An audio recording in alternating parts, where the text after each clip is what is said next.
स्वस्थ होंगे और अपने अपने काम में सभी लोग मस्त होंगे। ठीक है, आज जो हमारा टॉपिक रहेगा यानी भाग 5।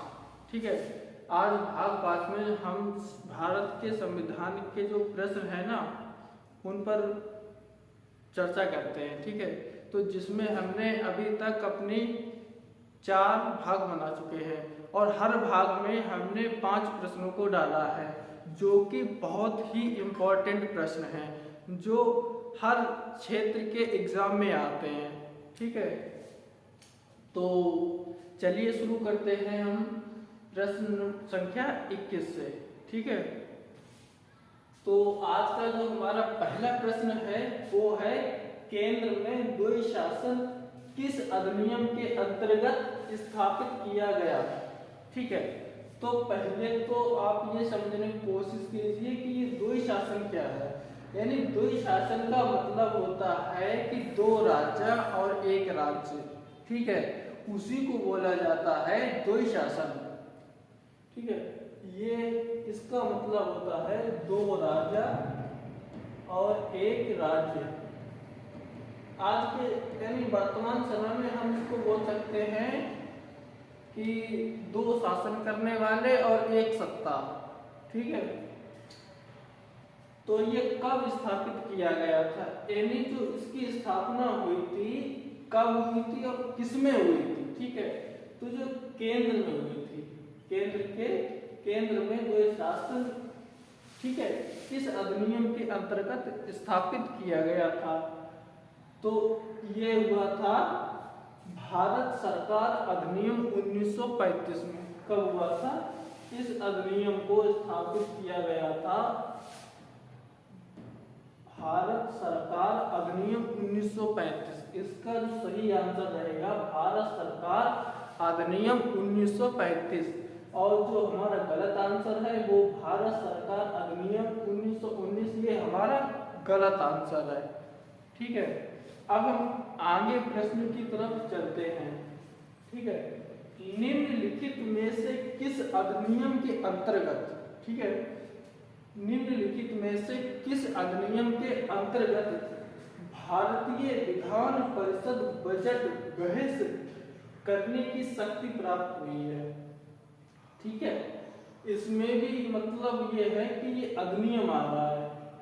ठीक है, तो ये प्रश्न ये कह रहा है कि जो भारतीय विधान परिषद जो बजट प्रस्तुत करता है अपना, तो ये किस अधिनियम के अंतर्गत इसको शक्ति प्राप्त हुई है। ठीक है, तो इसमें भी हमने यहाँ पे 2 उत्तर रखे हुए हैं जिसमें हमारा एक तो गलत आंसर है और दूसरा हमारा सही आंसर है। ठीक है, तो जिसमें हमारा गलत आंसर और सही आंसर को अब हमें छांटना है कि हमारा कौन सा इस प्रश्न के लिए सही आंसर रहेगा और कौन सा हमारा इस प्रश्न के लिए गलत आंसर है। ठीक है, तो हमारा जैसे भारतीय परिषद अधिनियम 1909। ठीक है, तो ये कैसा रहेगा बच्चों, बता सकते हो आप, ये गलत आंसर है या सही आंसर है। तो ये जो हमारा आंसर है ना इस प्रश्न के लिए, तो ये हमारा कैसा रहेगा बच्चों बताओ। नहीं पता तो ये आंसर है ना गलत रहेगा। ठीक है, भारतीय परिषद अधिनियम 1992 ये हमारा सही आंसर है इस प्रश्न का। ठीक है, जो इसकी शक्ति प्राप्त हुई है वो हुई है भारतीय परिषद अधिनियम 1992। ठीक है, इसका ये करेक्ट आंसर है।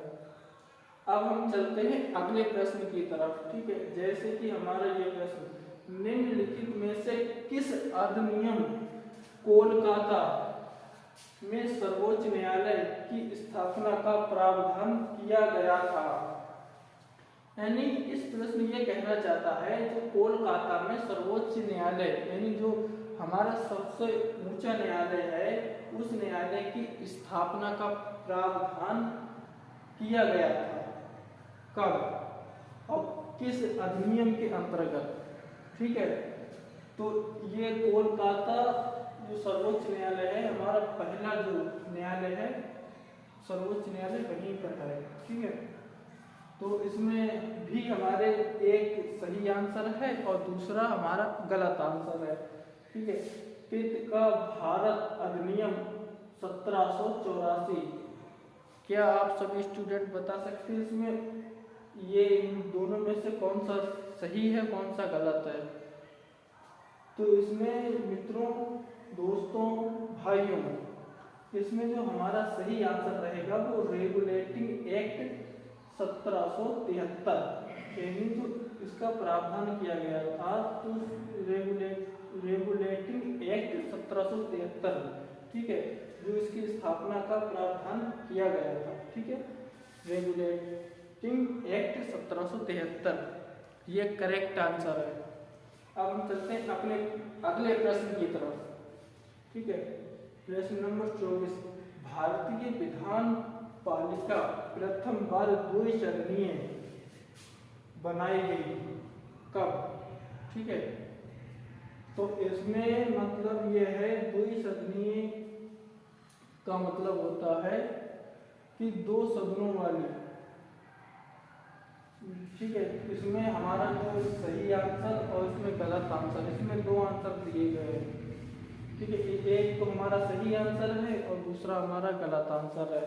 ठीक है, तो हमारा जो सही आंसर रहेगा वह रहेगा 1919 के अधिनियम के द्वारा। ठीक है, 1919 के भारत सरकार अधिनियम द्वारा।